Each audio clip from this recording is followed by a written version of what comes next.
Spoilers ahead. Watch out, and take care. The movie begins with a guy named John Taylor, who walks around with a sack containing $300,000 that he robbed from a bank. He puts the loot in the trunk of a car, swaps clothes, and puts the evidence in another sack. Then he takes a bicycle and rides away. Soon after, he throws the sack and the bike in the garbage, and gets into another parked car. On the way, he realizes that his foot is injured and continues to bleed. So he goes into a small convenience store to buy disinfectant and a bandage. Suddenly, a woman enters the convenience store and robs it. She orders John to give her his wallet, and throw the bottle of disinfectant in his hand on the ground. Furious, since it is the last bottle left, he throws it down, and while the woman is distracted, John takes the gun and points it at her. The woman quickly grabs the bag of money and runs away. At that moment, John hears on the news that he is already wanted by the police. The store owner grabs a gun and chases him away. He gets into the car and hears on the radio that the police already know what he looks like in the car he drives. He parks his car in an upscale neighborhood, wraps a bandage around his injured foot, and then gets out of the car. He wanders through the neighborhood and reaches the home of a rich lady. He says he is a Jehovah's Witness, but after a couple of test questions, the lady realizes he is lying, and kicks him out. John keeps walking until he reaches a post office box, and picks up a postcard. It is a letter from Julia addressed to the owner of the house, and contains the signature Warwick. Then John rings the doorbell and introduces himself as a friend of Julia's. He makes up a false story, and tells that he lost his luggage at the airport, and Julia told him to get help from Mr. Warwick. After some hesitation, the owner of the house lets the fugitive into his home. He offers John some wine, and invites him to sit with him in the living room. Warwick then calls at the airport to inquire about the luggage. The man asks John for his last name, and he makes one up. The operator reports that he cannot find anyone with this last name on the passenger list. Warwick says he will call later, and convinces John to stay for dinner with his friends. They then talk about Julia and the trip to Australia, but John's answers do not convince Warwick, so the man decides to call the girl.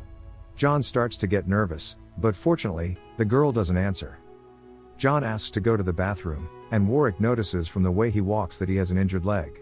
In the bathroom, he continues to have flashbacks. He is together with a woman we don't know anything about yet. John sits at the table, and Warwick tells him about his friends. Suddenly, John gets up and says he should go, but Warwick insists that he stay for dinner with them. When John hears the news about the bank robbery on the radio, he yells at Warwick to stop talking. He turns up the volume of the radio and listens attentively. The pale Warwick realizes that he is looking at the bank robber, and that the story with Julia is false.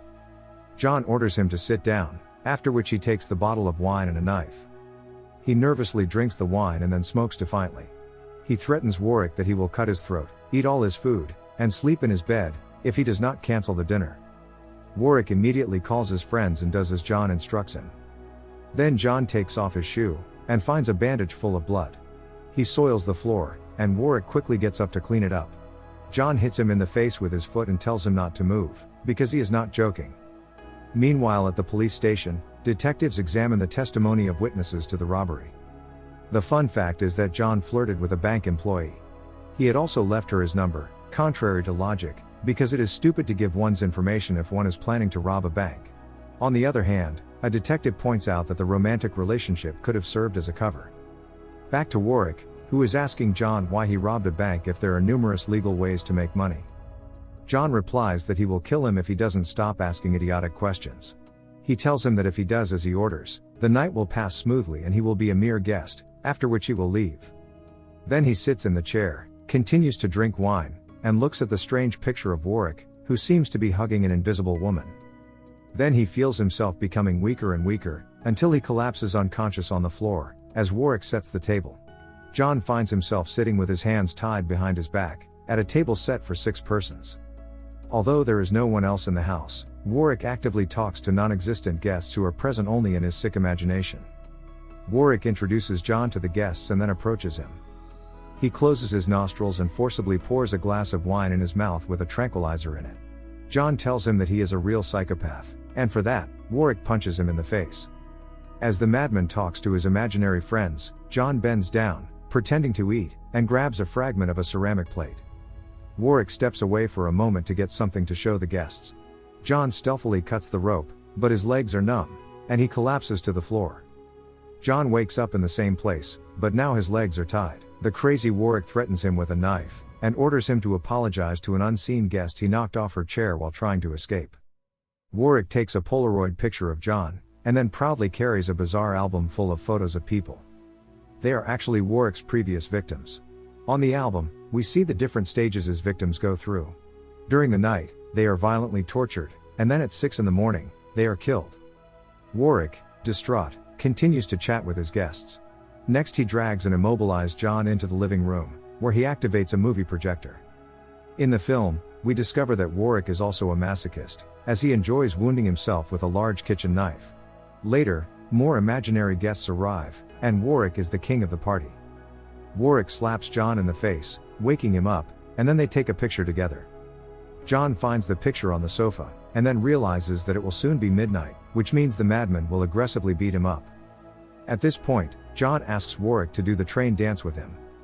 The madman agrees, but only after cautiously administering another cocktail of tranquilizers.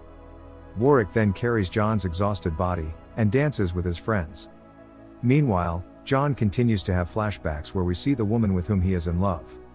John regains consciousness, but with his limbs almost completely numb. He picks up the phone to try to call for help, but to no avail. After a resounding dance, Warwick drags John into the pool, and swims with him.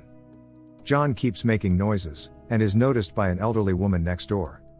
The concerned neighbor goes to Warwick's house, but the latter hastily puts a monster mask on John's head, and justifies himself by saying that he was drunk at a masquerade party, and John cannot get out of character. Warwick's imaginary guests tell him that he should plan better next time, because someone might call the police. A friend of Warwick suggests that he rescue John's injured foot, so as not to get blood on the floor. Furious, Warwick cauterizes John's wound with a red-hot stone tool, who loses consciousness again, and we see another flashback in which we discern that his girlfriend was ill. In fact, this prompted him to rob a bank to procure her medicine and an operation. Later, John regains consciousness through the Polaroid flash. He asks to let him go, but Warwick tells him that it is solely his fault that he is in this situation. Warwick sets out to write a letter to himself from Julia, and John realizes that the girl does not exist either. Thus, Warwick knew from the beginning that John was lying to him. John becomes even more convinced that Warwick is completely out of his mind. Then John proposes to play a game of chess with him. If he wins, Warwick must free him, and if the villain wins, he can do with John whatever he wishes. Warwick accepts without knowing that John is really good at chess. Eventually, John wins the game, and Warwick, furious, unties John, telling him he can go. As John is about to leave, Warwick insults and taunts him, telling him that he is a worthless being, and that his existence is pathetic.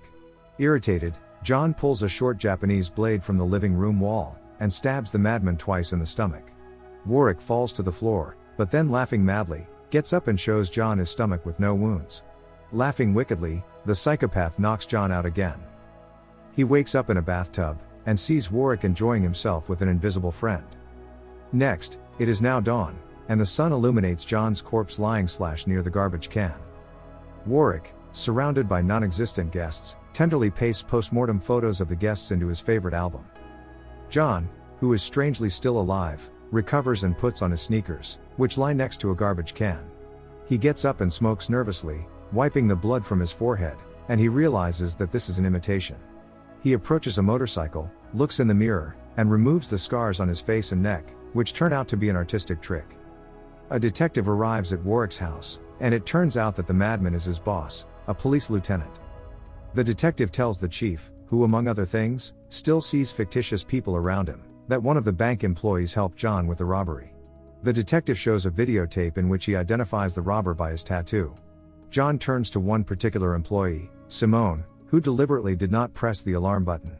She is the same woman John saw in his flashbacks. She was the one who reported John to the police, giving a full description of the robber's appearance and car, only to steal the money and run away. At that moment, John smokes on the side of the road, devastated by his beloved's betrayal. He thought the feelings were mutual and real. He realizes that Simone teased him with her love, pushed him into robbery by telling him about her illness, and ultimately dumped him. He calls the car rental service, and finds out where the woman has booked a getaway car. Meanwhile, Lieutenant Warwick and his subordinates stake out Simone's house. The woman comes out with a suitcase, clearly intending to go somewhere. The policemen follow her to an underground parking lot, where John meets her. She is shocked, and pretends to be happy to see him, but John does not believe the lie. He takes the car and tries to leave, but is stopped on the exit ramp by Lieutenant Warwick.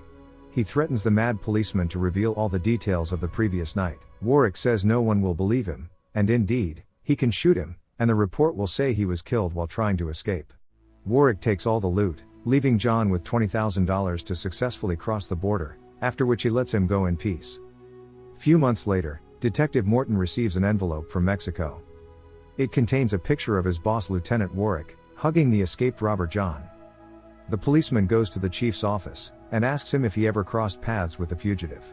The detective, after receiving a negative answer, shows him a photo that incriminates him.